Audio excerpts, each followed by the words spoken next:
నీ యొక్క దేశమును ఏం చేస్తారు? నీ గ్రామాన్ని, నీ ఇంటిని, నీ వారిని అందరినీ కూడా ఏం చేస్తారండి? పాపమనే రోగము నుంచి, తాపమనే రోగము నుంచి, శాపమనే రోగము నుంచి, అనేక రోగాల నుంచి, అనేక ఇబ్బందులనే రోగాల నుంచి, ఈ రోగాల నుంచి దేవుడు నిన్ను ఏం చేస్తానంటున్నాడంటే స్వస్థపరుస్తానంటున్నాడు. నిన్ను స్వస్థపరచడానికి, చూడండి, నేను స్వస్థపరచడానికి దేవుడు ఆయన పేరు పెట్టుకున్న ప్రజలారా మీరు తగ్గించుకోవాలి. తగ్గింపు స్వభావం నీలోని నాలోని ఉండాలి. అక్కడ ప్రజలకు చెప్పాడు, సొలొమోనుకి ప్రత్యక్షమైనటువంటి దేవుడు నీకు నాకు ప్రత్యక్షం అవ్వాలి. సొలొమోనుకి చెప్పినటువంటి విషయం నీకు నాకు చెప్పాలి. దేవునికి స్తోత్రం. దేవుని ప్రియమైనటువంటి వాళ్ళారా, సొలొమోనుకి ఎలాంటి విషయాలు చెప్పాడు? ఎక్కడ చెప్పాడండి? ప్రార్థన చేసుకునేటప్పుడు చెప్పాడు. చూడండి, నువ్వు చాలాసార్లు దేవుణ్ణి అడుగుతావు, నాకు సమాధానం ఎలా వస్తుంది అని నువ్వు ఆలోచిస్తావు. నువ్వు పండుకున్న సమయంలో, రాత్రి గల సమయంలో నువ్వు దేవుణ్ణి అడిగినటువంటి, ఎన్నో రోజుల నుంచి అడిగినటువంటి విషయము ఆయన నీకు రాత్రి వేళ సమయంలో ప్రత్యక్షం అవ్వాలి. నువ్వు అయితే నిన్ను భక్తి చేయాలి. ఆయన రాత్రి జామున ఏం చేస్తాడంటే నీకు ప్రత్యక్షమయ్యి కళల రూపంలోని, దర్శనాల రూపంలోని, వాక్యాల రూపంలోని దేవుడు నీకు దర్శనమిచ్చి ఆయన నీకు చెప్తాడు. హల్లెలూయా, హల్లెలూయా. దేవుని ప్రియమైనటువంటి వారు, నీకు నాకు దేవుడు ప్రత్యక్షం అవ్వాలి. ఆయన ప్రత్యక్షత జరగాలి. ఎన్నో సంవత్సరాల నుంచి నువ్వు దేవుని మందిరానికి వస్తున్నావు. నీ జీవితంలో సంవత్సరాలు గతించిపోతున్నాయి, రోజులు గతించిపోతున్నాయి, దినములు పోతున్నాయి, గడియలు పోతున్నాయి, సమయం పోతుంది. కానీ దేవుడి ప్రత్యక్షత నీకు ఒక్కసారి జరుగుతున్నదా అంటే అంతే. నా పేరు పెట్టబడి ఉన్నావు, నా పేరు పెట్టబడిన నా జనాంగమా, నీకు నేను ప్రత్యక్షం అవ్వాలి అని అంటే నీవే తగ్గించుకోవాలి. నీ పాప జీవిత రోత జీవితాన్ని విడిచిపెట్టాలి. ఈ బ్రతికిని వదిలేసుకోవాలి. మురికి జీవితాన్ని విడిచిపెట్టిన ఎడల నీ మైండ్ ని వాష్ చేసుకోవాలి. సంవత్సరాలు మారుతున్నాయి కానీ మన బ్రతుకులు మారట్లా. సంవత్సరాలు గతిస్తున్నాయి కానీ మన జీవితం నుంచి సంవత్సరాలు గతిస్తున్నాయి కానీ మన మైండ్ లో ఉన్న ఆలోచనలు అలాగే ఉండిపోయి, ఎదుటి వారి మీద, పక్క వారి మీద, వారి మీద, వీరి మీద ఉండిపోయిన ఆలోచనలు అలాగే పొట్లు కట్టుకొని అవి పొట్టుల్లా ఉండిపోయి అవి పూచిపెట్టిపోతూ ఉన్నాయి కానీ వాటిని వాష్ చేయట్లేదు. నువ్వు క్లీన్ చేసి నీ మైండ్ లో ఎదుటి వారి పట్ల ఉన్నటువంటి ఉద్దేశాలు 2026 సంవత్సరం నీ జీవితంలోకి వచ్చిన, నీ బ్రతుకులోకి ఇలాంటి ఒక ఇయర్ నీ జీవితంలోకి వచ్చినప్పుడు పాతగానే ఉన్నావు, పాతగానే ఆలోచిస్తున్నావు. నీ మైండ్ లో పాతగానే నీ జీవితంలో ఉన్నాయి. అరే ఈ సంవత్సరం మరి ఎవరితోనన్నా నాకు వాగ్వాదం మరి గత సంవత్సరంలో ఉన్నట్లయితే ఈ సంవత్సరం సమాధాన పడుతున్న సాటి వారిని, సంఘస్థులను, సంఘబిడ్డలు వారితో సమాధానం పడుతున్నాయి, వారితో సమాధానంగా జీవిస్తాను. దైవ దర్శనం నాకు కావాలి, దేవుడు దర్శించాలి. స్తోత్రం. మనం ఏమనుకుంటామంటే దేవుడి దర్శనం అంటే ఏమనుకుంటామంటే మరి జనాల మధ్యలో నేను మరి టికెట్ కొనుక్కొని ముందుకెళ్ళి చూసొస్తే దర్శనం కలిగినట్టు అనుకుంటాం. ఏమనుకుంటామండి? ఈరోజు చాలా మంది వేరే మాత గుడికి వెళ్ళి అదే అనుకున్నారు. ఏమో దైవ దర్శనం కలిగిందా అంటే జనాలు ఎక్కువగా ఉన్న క్రౌడ్ ఉందండి, అయినప్పటికీ కూడా ముందుకు వెళ్ళానండి, లైన్లో వెళ్ళానండి, అలాగెళ్ళానండి, మొత్తానికి దేవుడి దర్శనం నాకు కలిగింది. దేవుడి దర్శనం కలగడానికి మొహం వెళ్ళి చూసి వచ్చాను. దైవ దర్శనం అంటే నువ్వు ఉన్న పాటిగా, ఉన్న చోటగా, ఉన్న స్థలంలోనే దేవుడు నీ దగ్గరికి రావాలి. నువ్వు చేసిన ప్రార్థన ఆయన వినాలి అంటే నీ ప్రార్థన తగ్గింపు ప్రార్థన అయి ఉండాలి. నీ ప్రార్థనలోని అర్థం ఉండాలి. నీ ప్రార్థన మరి చక్కనైనటువంటి ప్రార్థన, దోషము లేనిదై ఉండాలి, పాపము లేనిదై ఉండాలి. నీ ప్రార్థనలోని మరి కపటము లేనిదై ఉండాలి. నీ మైండ్ వాష్గా ఉండాలి. నీ యొక్క జీవితం వాష్గా ఉండాలి. నీ యొక్క హృదయం కడగబడాలి. నీ బ్రతుకంతా కూడా కడగబడాలి. నువ్వు ఎప్పుడైతే నువ్వు వెరీ క్లియర్ గా ఉంటావో, స్తోత్రం, దేవుని నామానికి మహిమ కలుగును గాక. దేవుని ఎప్పుడైతే నువ్వు మరి మొత్తం మైండ్ లో ఉన్నంత చెత్త అంతా కూడా ఊడ్చేసుకొని క్లియర్ చేసుకొని దేవుని ముందు ఎప్పుడైతే కరెక్ట్ క్లియర్ గా ఉంటావో అప్పుడు దేవుని యొక్క ప్రత్యక్షత నీకు నాకు కలిగి. హల్లెలూయా. దేవుని నామమున మహిమ గాక. దైవ దర్శనం నీకు కలగాలి. చాలా మరి క్లియర్ గా ఉండాలి దేవుని సంత. ఈ 2000 ఇన్ని సంవత్సరాలు నేను నమ్ముకొని ఎన్ని సంవత్సరాలైనా ఒకసారి కలగలేదు, అయ్యా ఈ సంవత్సరమైనా నువ్వు నాకు దర్శించయ్యా అని ఒక్కసారి నువ్వు దేవుని అడిగావు, ప్రభువా అన్ని వదిలేస్తాను, అన్ని మరి ఎవరి మీద ఉన్నటువంటి ఆలోచనలన్నీ తీసివేస్తాను, వాళ్ళ గురించి నేను తలంపై పెట్టుకొని వారి గురించి నేను ఆలోచన పొద్దున లేచిన దగ్గర నుంచి మరి మిత్రుల కంటే శత్రువుల గురించి ఎక్కువ ఆలోచించుకుంటూ కూర్చొని ఉంటాం. ఈ శత్రువులు ఎవరా అంటే అసలు శత్రువు అంటే ఎవడు? ఏదో చిన్న గొడవలు అయిన శత్రువులు కాదు. మీరు అనుకుంటారు శత్రువులా ఫీల్ అయిపోయి వాళ్ళు శత్రువులు చేసేసుకొని అసలు ఫీల్ అయిపోతారు. అసలు కాదు, తెలిపిసే కాదు. మన అసలు శత్రువు అంటే ఎవడు? ఆ సాతాను ఒక్కడే మనకి ఈ భూమి మీద శత్రువు, ఇంకెవరు లేరు శత్రువు. నీకంటే ఎవరు శత్రువు లేడు. నువ్వు ఫీల్ అయిపోతావు అంతే నా శత్రువు అని. అండ్ మనం ఫీల్ అయితేనని చెప్పండి. ఎవరికి అమూల్యం నా ఫ్రెండ్ అని ఫీల్ అయితేనే ఫ్రెండ్ అంతేనా?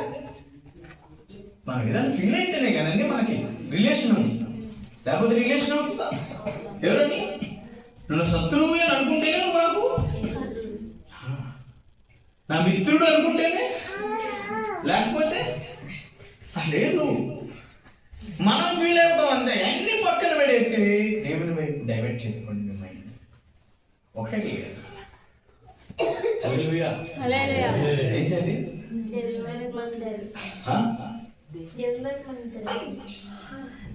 మీరు అందరూ అనుకుంటారు, ఇక్కడున్న అందరూ కూడా నా వాళ్ళు ఏమనుకుంటామని మనం. మీకు ఒక ఎగ్జాంపుల్ చెప్తాను. తెలుసు కదా మీకు అందరికి, ఎంతమంది తెలుసు క్రికెట్ గేమ్? బంతి సిరుతాడు, అవతల నుంచి చెక్కతో కొడతా ఉంటాడు. చెప్పండి ఎంతమందికి తెలుసు ఈ గేమ్? ఆయన చెక్క కొట్టుకుంటాడు, అవతల నుంచి కొడతా ఉంటాడు, యువతల నుంచి విసిరుతూ ఉంటాడు. తెలుసు కదా మీకు. అక్కడ గ్రౌండ్ నిండా జనాలు ఉంటారు. స్తోత్రం. హల్లెలూయా. ఇప్పుడు చుట్టూ ఉన్న వాళ్ళందరూ మనలే. ఎవరండి గ్రౌండ్ లో ఉన్న వాళ్ళందరూ? గ్రౌండ్ లో ఉన్న వాళ్ళందరూ. కానీ వాళ్ళు ఏం చేస్తారండి? మనల్ని అవుట్ చేయాలని చూస్తారు. నీ చుట్టూ ఉన్న వాళ్ళందరూ నీవలే. ఇది నీ జీవిత సత్యం. నీ చుట్టూ ఉన్న వాళ్ళందరూ నీవలే, కానీ వాళ్ళందరూ నిన్ను అవుట్ చేయాలని చూస్తారు. హల్లెలూయా.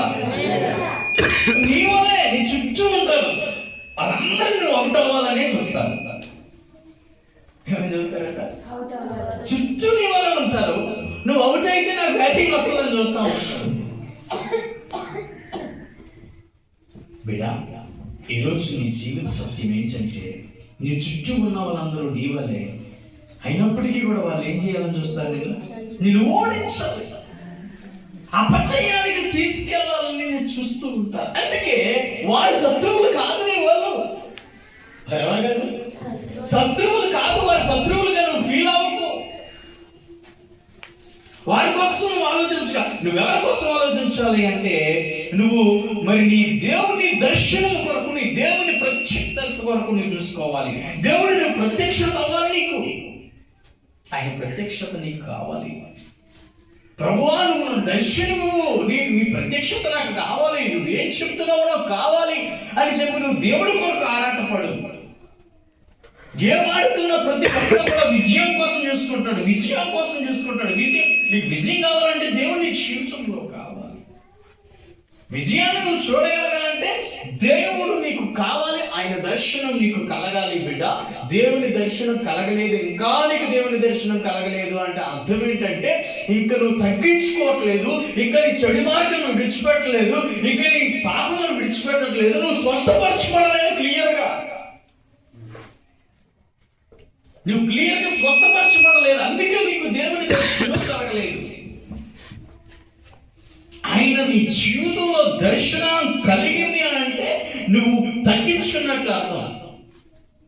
నువ్వు ఇంకా దేవుడు నీ జీవితంలోకి రాలేదు, వచ్చాడు నువ్వు అనుకుంటున్నావు, నువ్వు ఫీల్ అవుతున్నావు అంతే. దేవుడు నాతో ఉన్నాడని ఫీల్ అవుతున్నావు, ఆ ఫీలింగ్లో భ్రమలో బ్రతుకుతున్నావు. నువ్వు తగ్గింపు స్వభావం నీలో లేదు, చెడు మార్గాన్ని విడిచిపెట్టలేదు, పాపాన్ని విడిచిపెట్టలేదు, నీ చెడు ఆలోచనలు విడిచిపెట్టలేదు, నీ యొక్క మరి భయంకరమైన ఘోరమైనటువంటి బూచిపట్టిపోయినటువంటి ఆ లోపల చాలా పట్టులు పట్టేసి ఉన్నాయి, అవన్నీ క్లియర్ చేసుకోలేదు. సంవత్సరం మారింది కానీ నువ్వు మారలేదు. నీ బ్రతుకు నుంచి ఏం మారిందండి? సంవత్సరం మారింది. నీ ఇంట్లో క్యాలెండర్ మారింది కానీ ఏం మారలేదు నీ బ్రతుకు.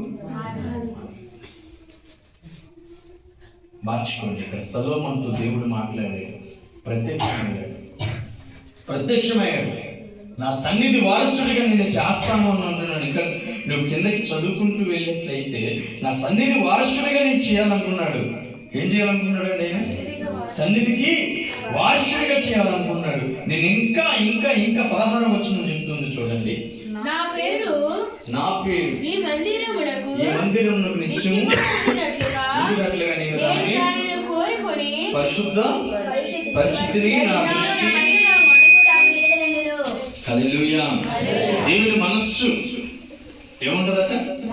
దేవుని మనస్సు. మరి దేవుడు అనేకులుగా ఆయన సన్నిధి పైన, అంటే ఆయన సన్నిధి ఎవరంటే మనమే. ఎప్పుడు మన తగ్గింపు స్వభావంతో ఏంటి, మనము మన చుట్టూ ఉన్న వాళ్ళు మనలో మాట అన్నారు, ఇచ్చేసారు, వాళ్ళ గురించి ఆరాట పడకూడదు. అసలు ఆ లిస్టులో నుంచి తీసేయాలి. వాళ్ళ గురించి నువ్వు ఎక్కువసేపు ఆలోచించకూడదు. ఆ క్షణానికే ఓకే, తర్వాత నుంచి వాళ్ళ గురించి నువ్వెప్పుడు మర్చిపోవాలనే చూస్తావు. నిజానికైతే నువ్వు ఏం చేయాలని చూస్తావు? మర్చిపోవాలని చూస్తావు. నీ పక్కన ఉంటారు చూస్తావు, తీసుకొచ్చి వాళ్ళకేదో వాళ్ళు నచ్చినట్లు మాట్లాడతారు. మన దగ్గర మాట్లాడేసరికి ఈయనకి కూడా నచ్చరని చెప్పి మనం మొదలెడతాం. మనం చెప్పందే చెప్పలేదు అన్నీ చెప్తాం, మళ్ళీ మోసుకెళ్ళి అక్కడికి వెళ్ళి అస్సలు లేదు. అసలు అనవసరమైనటువంటి టాపిక్ నాకు బిజినెస్ అంటారు కదా, అలాగా అవసరం లేదు. ఏంటది? అవసరం లేదు. వాళ్ళ గురించి ఆ క్షణంలో నేను వదిలేస్తేనే, నీ మైండ్ నుంచి డిలీట్ చేసేస్తేనే నువ్వు దేవునికి దగ్గర కాగలవు. దేవుడి దర్శనం నీకు కలుగుతుంది, దేవుని ప్రత్యక్షత జరుగుతుంది నీకు. దేవునికి స్తోత్రం. దేవుని నామమున కలుగునుగా. హల్లెలూయా, హల్లెలూయా. దేవుని యొక్క దర్శనం కావాలా నీకు? అయితే ఈ లోకములో ఉన్న వారి గురించి ఆలోచించకపోగా ఒక దేవుని గురించి, దేవుని ప్రార్థనలోని గడుపుతూ ఉండు. నీ జీవితాన్ని ప్రార్థనలో కొనసాగుతూ ఉండు. 1 గంట చేసుకోమని చేసుకుంటున్నారా? కొత్త సంవత్సరం నుంచి 1 గంట దేవుడితో గడపండి. 1 గంట గడపండి. ఏ సమయం దొరికితే ఆ సమయం 1 గంట గడుపు. దేవుడు నీతో మాట్లాడడం ప్రారంభిస్తాడు. సమయం లేదు మనకి. ఏం లేదండి? దేవుడితో గడపడానికి ఏమి లేదు, సమయం లేదు బిడ్డ. మనకి ఆ సమయాన్ని కేటాయించుకోవాలి. దేవునికి స్తోత్రం. హల్లెలూయా, హల్లెలూయా. దేవునికి ప్రియమైనటువంటి బిడ్డ, మరి నువ్వు నేను సమయాన్ని తీసుకోవాలి. ఆరాటాలు పోరాటాలు ఎప్పుడు ఉంటాయి. దేవుడి దగ్గర రాత్రులైనా 1 గంట గడుపు, 1 గంట పెట్టు దేవుడి దగ్గర గడుపు. ఆ గంట సమయంలోనే చిన్న పాట ప్రార్థన చేసుకో. దేవుడి దగ్గర అవడానికి ప్రయత్నం చేయండి.